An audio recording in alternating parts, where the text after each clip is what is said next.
우리 국민들이 윤석열을 보면서 그동안 얼마나 참아왔습니까? 헌법재판소까지 와서 다른 것도 아니고 대통령 탄핵이라는 중대한 사안을 얘기하는데 윤석열은 스스로 깨닫는 바가 하나도 없나 봅니다. 그저 어떻게 해서든 지금 탄핵을 넘겨내려고 온갖 궁리를 다 하고 있습니다. 이런 꼴을 보고 있으려니 국민들이 매일매일 피가 거꾸로 솟고 있는 것 아니겠습니까? 그런데 역시나 헌재 재판관들도 혈압이 오르는 건 마찬가지였나 봅니다. 윤석열이 마지막 순간까지 아나무인 적반하장으로 나오자 위헌 사유 5가지를 직접 얘기해버렸습니다. 이를 놓치지 않고 민주당에서 윤석열과 국힘을 싸잡아 공격을 펼치면서 완전히 분위기가 반전된 상황입니다. 내란 수계와 내란당의 최후는 이미 정해진 것이나 다름없습니다. 오늘도 구독, 좋아요와 함께 정치사수 시작해보겠습니다. 합리적 이성과 상식에 기초할 때 윤석열 파면은 필연입니다. 헌법재판소가 윤석열 탄핵 심판 변론 절차를 종결하고 내일 최후 진술을 듣기로 결정했습니다. 12월 3일 이후 악몽과도 같았던 시간들도 이제 끝나갑니다. 헌법재판소가 국민의 힘과 극우 세력들의 외압에 흔들리지 말고 오직 헌법과 상식에 근거해 합리적인 결정을 내려주실 걸 당부드립니다. 국민의힘과 극우 세력의 행태를 보면 윤석열이 복귀할 거라는 믿음을 여전히 갖고 있는 것 같습니다. 그러나 이 같은 믿음이야말로 호수에 비친 달그림자를 좇는 것입니다. 헌법재판소가 탄핵 심판을 시작하면서 위헌, 위법 사유 쟁점을 5가지로 정리했는데 모두 명백한 위헌, 위법입니다.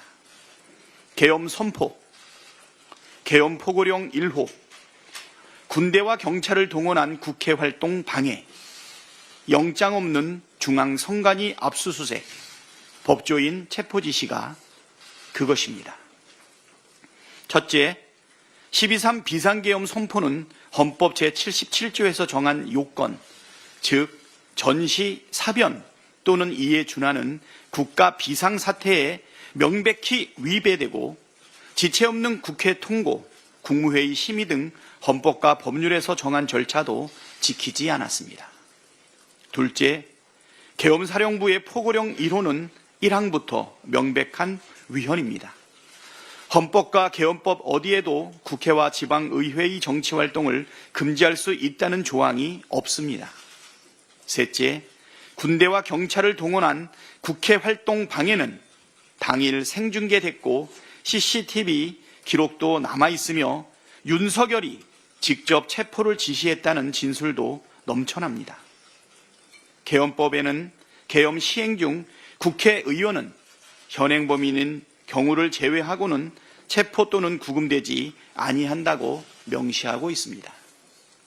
넷째, 군대를 동원해 영장 없이 한 중앙선관위 압수수색도 마찬가지로 CCTV가 버젓이 남아있고 진술도 충분히 확보되어 있습니다. 다섯째, 현직 판사에 대한 수거 계획도 드러났습니다. 이처럼 모든 쟁점에서 헌법과 법률을 중대하게 위반했다는 것이 확인되었습니다. 계몽령이니 경고용 계엄이니 우긴다고 팩트가 달라지지 않습니다. 여기에 더해 윤석열은 탄핵 심판 내내 뻔뻔한 거짓말과 황당한 궤변을 늘어놓으며 헌법과 법률을 수호할 의지가 전혀 없음을 드러냈습니다. 상식적이고 합리적으로 생각할 때 헌법재판소가 파면 이외에 다른 결론을 내릴 까닭이 없습니다. 윤석열이 다시 대통령직에 복귀한다는 것은 대한민국을 파멸의 길로 내모는 것이기 때문입니다. 만일 헌법재판소가 기각결정을 한다면 앞으로 어떤 대통령도 기분 나쁘면 언제든지 계엄령을 선포하고 군대를 동원해 정치인과 국민을 체포하고 살해해도 괜찮은 나라가 될 텐데 헌재가 과연 그런 결정을 내리겠습니까? 국민의힘은 12.3 비상계엄 이후 내내 헌정질서와 민주주의, 법치를 부정하는 언행을 일삼았습니다. 내란 속에 윤석열을 옹호하고 폭동을 미화하고 폭력을 선동하는 극우 집회에 꺼리낌 없이 참석하고 공권력의 정당한 법 집행을 방해하고 헌법재판소를 무작정 공격하고 헌법재판관에 대한 가짜뉴스 인신 공격까지 서슴지 않았습니다. 국민의힘이 헌정질서와 민주주의, 법치를 부정하는 극우 정당이라는 사실이 확연하게 드러났습니다. 극우 정당이 대한민국에서 설 자리는 없습니다. 반드시 심판받게 될 것입니다. 국정협의회 첫 회의가 지난 20일에 있었습니다. 첫 단추가 끼워진 만큼 연금 개혁에 대한 합의가 신속하게 이루어지기를 기대합니다. 지난 국정협의회에서 정부와 민주당은 전향적인 입장으로 연금 개혁을 타결해 보려고 했는데 국민의힘이 또 고집을 부려서 합의가 되지 못했습니다. 국민의힘의 특기 같기도 하고 그러긴 한데 한 번 얘기를 했으면 웬만하면 그 얘기를 지켜야 되지 않습니까? 분명히 작년에 44% 얘기를 했습니다. 국민의힘이. 그럼 민주당은 50% 얘기하다 제가 40%로 소득 대체율을 낮추는 것을 얘기했고 1% 차이인데 그 부분은 협의할 수 있다 이렇게 말씀을 드렸습니다. 다들 기억하실 겁니다. 그런데 권영세 비대위원장께서 갑자기 42%를 들고 나왔어요. 하지 말자는 거죠. 이런 식으로 정치하면 되겠습니까? 더군다나 야당도 아니고 집권 여당 아닙니까? 이런 식으로 사실상 연금개혁 안 하려고 하면서 겉으로만 하는 척 이런 거 하면 안 됩니다. 그 야당도 그런 짓 하지 않습니다. 여당이 산당이 돼서 그런지는 모르겠는데 그러면 되겠어요. 여러 차례 말씀드렸지만 저출생 고령화 위기를 헤쳐나가기 위해서 국민연금 제도 개편은 반드시 해내야 됩니다. 최대한 빨리 처리하기를 기대합니다. 참 자꾸 요새는 제가 웬만하면 이런 얘기 안 하려고 하는데 자꾸 국민의힘 태도를 지적하지 않을 수가 없어요. 한 김에 한 번 더 하겠습니다. 이 상속세 개편에 대해서 또 말이 많습니다. 2024년 정기회에서 상속세를 개정 논의할 때 정부가 이렇게 최고 세율을 인하하자, 즉 최고 세율 구간을 지금 50%인데 40%로 10%포인트 낮추자 이렇게 얘기했습니다. 그리고 최대 주주 보유 주식 할증 평가를 폐지하자 이런 주장을 했어요. 이 두 가지 주장밖에 안 했습니다. 최고 세율을 내려주는 것, 또 최대 주주의 경영권 프리미엄에 대해서 할증 평가를 하는 것을 폐지하자. 그 폐지하면 득보는 사람 누굽니까? 그 서민들이 득보입니까? 우리 국민 중에 최대 주주 돼서 경영권 프리미엄 누리는 사람 몇 사람 됩니까?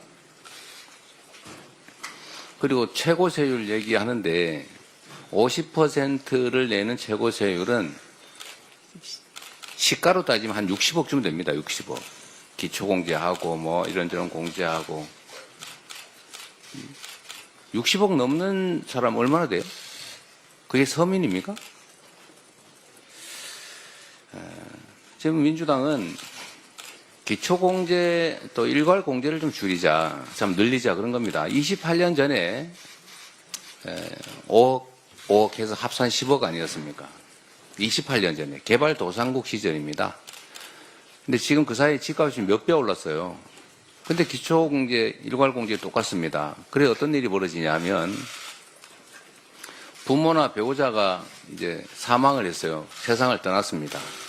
그런데 그 부모나 배우자와 함께 살던 집을 상속세를 내기 위해서 떠나야 되는 상황이 지금 발생하고 있어요. 세금을 상속세를 내려니까 집을 팔아야 돼요. 그게 무슨 짓입니까? 비인도적이지 않나요? 이런 걸 좀 고치자고요. 28년 전 기준을 좀 조금만 올리자. 집값은 몇 배 올랐는데 기초공제를 한 2배 정도 이내로 올리자. 그런 얘기 아닙니까? 18억 정도 되는 집은 과세표준 기준으로 18억 정도 되면 세금 없이 상속해서 그 집에 계속 살게 해주자. 합리적이지 않나요? 근데 여기에 왜 딴지를 겁니까? 국민의힘이 딴지를 걸면서 그 얘기 하잖아요, 지금. 최고세율 인하 안 하면 이것도 뭐 동의 못 하겠다. 지금 그런 거 아닌가요? 어디 정책위원장이 보세요. 그죠? 2022년 상속세 부과 기준을 보면 최고 상속세를 낸 사람이 499명이었습니다. 그러니까 고소 몇몇 955명이었습니다. 하여튼 955명. 평균 재산 420억. 그 몇몇 사람들 때문에 10%포인트 깎아주자고. 그러면 1,000억 상속받는 사람 100억 세금 더 깎아주는데 그거 안 해주면 그 기초공제, 일괄공제 못 올려주겠다는 거예요. 이런 행패 아닙니까, 이거는? 이건 당이 아니죠. 그러면서도 이게 서민 운운합니다. 그러면서 이 주장하는 저를 보고 무슨 사기꾼, 뭐 인생을 사기로 살았네, 이런 얘기해요. 왜 욕을 합니까? 욕이잖아요. 국민의 삶을 놓고 하는 정책 토론을 하는데 왜 욕을 해요? 이게 집권 여당이 할 짓입니까? 정말 이해가 안 됩니다. 좀 당황을 한 모양이에요. 내란 세력하고 몰려다니다 보니까. 대통령도 이 21세기 선진 대한민국에서 세상에 영구 집권해 보겠다고 군정을 하겠다고 군사 쿠데타를 하지 않나. 그런 사람들을 비호하면서 1호 당원 징계도 하지 않고 오히려 쫓아다니잖아요. 동조를 하지 않습니까? 지금 권영세 비대위원장이 아주 대놓고 다시 12월 3일이 오더라도 자기는 계엄 해제 의결을 하지 않겠다. 지금 그렇게 얘기하지 않았어요? 뭐 표현도 틀리다고 꼬투리 잡을지 모르겠는데 하여튼 그런 취지였어요. 이게 극우 아니면 뭡니까? 어쨌든 이 상속세 문제를 얘기하다 보니까 상식도 없고 정말로 극소수 기득권, 그중에서도 아주 극소수의 기득권자를 위해서 불법, 부정, 부도덕 행위 아주 감행을 일상적으로 합니다. 이게 무슨 보수 정당입니까? 이건 보수가 아니죠. 보수는 합리적인 가치와 질서를 지키는 걸 보수라고 해요. 기득권을 지키는 건 수구라고 하죠. 근데 이제 수구를 넘어서서 범죄 집단을 지켜요. 내란 수계를 지킵니다. 이런 건 보수라고 하지 않고 극우라고 하는 거예요. 극우 정당 맞지 않습니까? 전에 내란의 힘이라고 누가 주장을 했더니 왜 그런 말을 하냐고 화내던데 이제는 내란의 힘 이상으로 극우의 힘 된 거 아닙니까? 극우의 힘으로 어떻게 이 나라 국정을 책임지겠어요? 심지어 욕설까지. 자, 국민의힘 정말 정신 차리시기 바랍니다. 제가 국민의힘을 위해서 하는 말이 아닙니다. 이 나라의 미래를 위해서죠. 이 나라 정치의 한 축을 맡고 있지 않습니까? 그런데 이런 태도로 어떻게 하시려고 그래요? 정신 좀 차리시기를 다시 한번 권고드립니다. 합리적으로 정책 토론하기를 기대합니다. 이상입니다. 오늘은 리더십 문제를 제기해 보려고 합니다.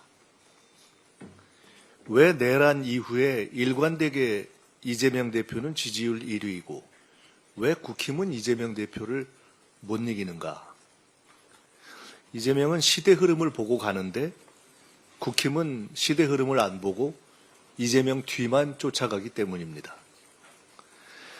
리더십의 핵심은 시대 정신이고 시대를 보는 리더십이 이기는 게 당연합니다. 이재명 대표의 내란 극복 리더십을 10가지 포인트로 정리해 보겠습니다. 첫째, 계엄을 예견하고 여야 대표회담에서 경고했습니다. 테러와 사법살인 시도와 싸워내며 다져진 판단력이었습니다. 둘째, 계엄 해제를 주도했습니다. 의원들을 모으고 위험을 무릅쓴 용기 있는 라방으로 시민들을 모았습니다. 이 대표의 라방은 계엄 해제의 결정적 견인차였습니다. 셋째, 시민과 국회가 결합하는 여의도 집회를 제안하고 성사시켰습니다. 넷째, 시민 항쟁을 빛의 혁명으로 호명하며 역사성을 부여했습니다. 다섯째, 의원들의 태극기 배지 착용을 제한하는 등 내란 극복의 헌정수호의 의미를 부여했습니다. 여섯째, 헌법과 법률 위반을 중심으로 신속한 탄핵 제기와 헌법 재판의 방향을 정리했습니다. 일곱째, 모두의 질문 프로젝트를 가동해서 민주당이 탄핵 광장의 에너지를 수용해야 한다는 정책 방향을 잡았습니다. 여덟째, 남북관계 개선과 복지국가에 앞서서 IMF 극복을 최우선 순위로 조정했던 김대중 전 대통령처럼 성장 회복을 내란 극복의 최우선 정책 과제로 설정했습니다. 아홉째, 중도적 국민 정당인 민주당의 중도 보수 지향을 강조해서 극우화한 국힘 대신 더 폭넓은 국민의 요구를 책임 있게 수용할 길을 열었습니다. 열째, 내란 극복에 동의하는 진보, 중도, 보수, 당 내외의 정치 세력과 대화와 연대에 의한 국민 통합 정치의 기초를 닦기 시작했습니다. 통합 정치는 더 발전할 것입니다. 부동의 1위 지지율은 이처럼 시대적 흐름에 부응하며 축적된 리더십에 대한 국민의 평가입니다. 이재명 리더십은 국민을 믿고 변화에 대처하는 실용주의입니다. 국힘은 어땠습니까? 내란 옹호, 이재명 때리기, 무조건 반대에만 몰두하며 극우의 전광훈 이중대가 되어버렸습니다. 내란 극복이 국가적 과제인데 내란과 폭력을 옹호하고 계엄 해제를 안 했어야 한다고 망언하고 시대적 과제를 고민하는 대신 이재명 트집 잡을 방법만 고민하고 야당이 제안하는 대안에 사사건건 반대만 하니 백날 이재명을 욕해도 이재명에게 지는 것이 당연합니다. 정치는 시대 정신, 즉 시대 흐름에 대한 민감한 책임성입니다. 민주당과 이재명 대표는 시대적 요구에 답하려 노력해왔고 계속 노력할 것입니다.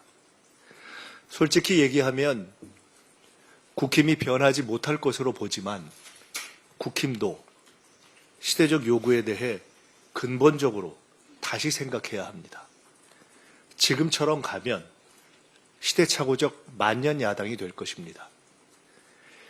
윤석열의 파멸적 리더십에 의한 국가적 파국을 벗어나기 위해 어떤 내란 극복의 리더십이 필요한가에 대해서 생각해보는 국민적 시간이기 때문에 오늘은 리더십 문제를 제기해 보았습니다. 중도 실용인가, 극우 극단인가? 답은 명확합니다. 그냥 간단하게 몇 가지로 말씀드리겠습니다.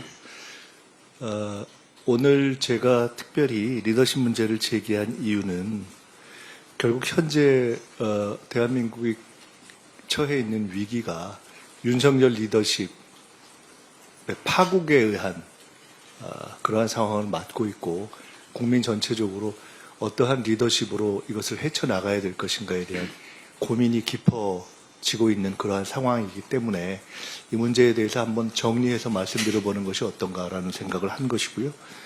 두 번째로는 이것과 관련해서 실제로 내란 극복 과정에서 민주당의 행보가 이재명 대표의 리더십 하에 쭉 이렇게 함께 진행되어 왔기 때문에 사실 구분하는 것이 한편으로는 큰 의미가 없는 반면에 실제로 이재명 대표가 개인적으로 보였던 어떤 그 리더십의 특성들에 대해서 상대적으로 우리가 정리가 안 되어 있는 면이 있어서 지금 이 시점쯤에서 한번 정리해 보는 것이 필요해 보지 않는가.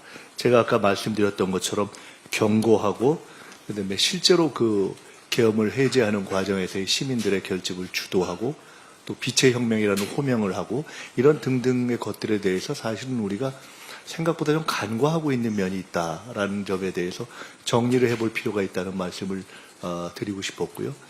세 번째로는 오늘 그 문제를 정리한 이유는 국민의힘이 좀 바뀌었으면 좋겠다 하는 차원에서 말씀을 드린 겁니다. 국민의힘이 제가 아까 이재명 대표의 리더십에 대해서 말씀드린 이유는 이재명 대표의 리더십이 무슨 완전 무결했다 이런 차원에서 말씀드리는 것이 전혀 아닙니다. 여러 가지 부족한 점이 있지만은 대표와 민주당이 다 노력을 하고 그 과정에서 계속해서 저희들은 균형을 잡으려고 노력하고 있습니다. 변화하면서 균형을 잡으려고 노력을 하고 있고 제가 10가지로 정리한 것은 사실은 이재명 대표 개인의 리더십이라는 측면도 있지만은 민주당이 그러한 방향화에서 계속 변화하고 내란 극복을 하면서 대처해 온 것들을 종합적으로 말씀을 드린 것입니다. 이재명 대표의 리더십이기도 하고 민주당이 지금까지 대처해 온 과정을 정리해 본 것이기도 합니다. 다만 그중에 이재명 대표의 개인적 리더십이 별도로 존재하는 부분이 있어서 그걸 그렇게 말씀드린 것이고요. 그에 대해서 이런 전 과정에 대해서 국민의힘이 내란 극복 이후에 보여온 모습은 이재명 때리기 위해는 별로 보이는 것이 없어서 저런 방식의 접근 방법을 하면 결국은 잠시 기분이 좋을진 몰라도 국가적으로나 또는 정치적으로나 스스로에게나 큰 도움이 안 되지 않겠는가에 대한 고언 내지는 걱정 이런 차원에서 한번 정리를 해볼 필요가 있겠다 싶어서 오늘은 그런 말씀을 드린 것입니다. 오늘 내용은 여기까지입니다. 유익하셨다면 구독과 좋아요 한 번씩 부탁드립니다. 대한민국이 바로 서는 그날까지 정치사수가 함께하겠습니다. 감사합니다.